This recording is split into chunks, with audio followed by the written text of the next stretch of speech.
Kairi Nasai Minasan. Today we're gonna talk about Ohsama Sentai King-Ohger episode 24. I felt like this episode, I really wanna talk about a lot of different things, but I just want to focus on a few things here. The first thing is about Desnara. We actually get to learn like where does all this hatred actually come from, and that is because since he was even born, the Bugnarak has been pushed and being kind of like outcast by the human race to push into a corner and all the stuff to force them down into the underground. And because of that, Desnara has kind of like has this feeling inside of him that I don't want to, I just want to destroy humanity. And the reason why all these things like even happen even after more than 2000 years ago, all of this is because of the story of Jeramie. Okay, like Jeramie is the reason why he still cannot, like he is the reason why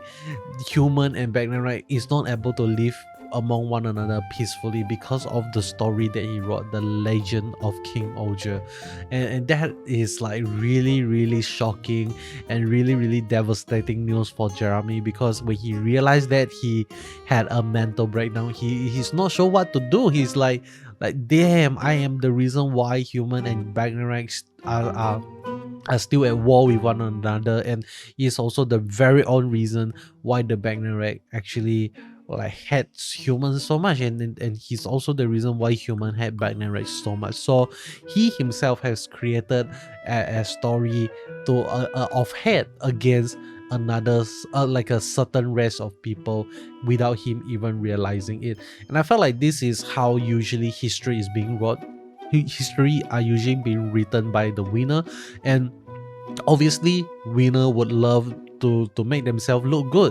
And this is the weird part, okay, because like the way Jeramie is neither the winner or the loser in this scenario, and yet he's the one that actually wrote the story of legend of King-Ohger itself. So but I would say maybe like when he wrote this story, he was still young, and he's not very mature in his mindset, his thinking, and we actually see that he is not a very mature person, despite being someone that is 2000 plus years old. Like he's not able to use his word really wisely and all the stuff, and he created quite a lot of misunderstanding with other people.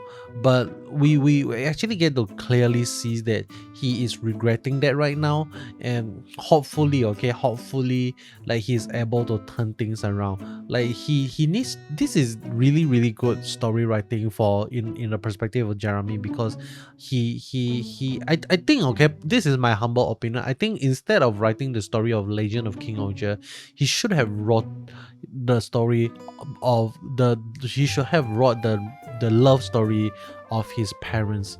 I think that is gonna make much more of an impact into his goal to eventually unify human and Bugnarak together, because he, like we already know that the story of his parent is the love story of Romeo and Juliet, but it is the only thing different is like human and Bugnarak. So that is definitely gonna be way much more impactful to the people itself. And even though yes, a lot of people is gonna like be weird about it and all those stuff, but after 2000 years, when the people no longer actually felt threatened by the Bugnarak, when they look back at the story, they are gonna feel like, hey, maybe we can give a chance to the Bugnarak. We can live together with the Bugnarak itself. We no longer need to push them on to the underground and all the stuff. So this is, I love the way they write the story here, because it shows that Jeramie has a realization of the shit that he's done, and he needs to make up for it. And that is why he actually kind of like web shoot the rest of the Rangers in this episode, because he says, I want to deal with it myself, something like that. So that is really interesting. But another thing that is like really interesting for us in this episode is how Jeramie reveals to us that, hey, actually he is kind of like a long ass cousin, or maybe like a long distant relative to Desnara itself. So that is really unexpected. But then again, I don't think it really matters.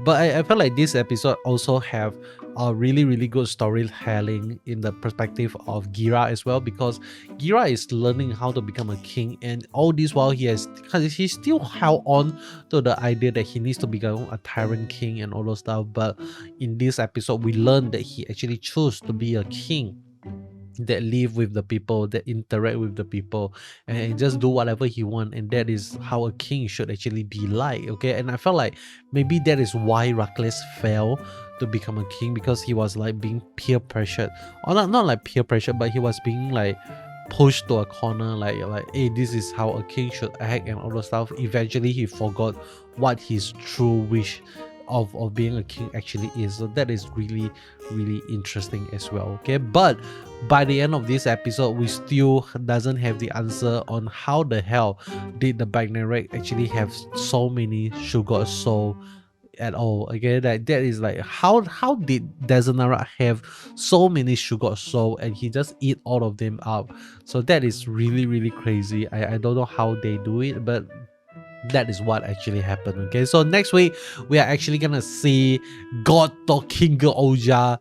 That is, I don't know, man. Like, we got Legend King-Ohger, we got Extreme King-Ohger, and now we got God King-Ohger. Holy shit, how much more bigger they are gonna go, and I think it is just gonna go extremely big. Okay, but with that being said, that is all from me. Hope you enjoy. If you made this far into the video, I want you to comment the word orange in the comment section below, because I have this orange thing in front of me right now. Let's just go with orange. Okay, so orange, goodbye, have a wonderful day ahead, and I'll be seeing you guys in the next one. Goodbye.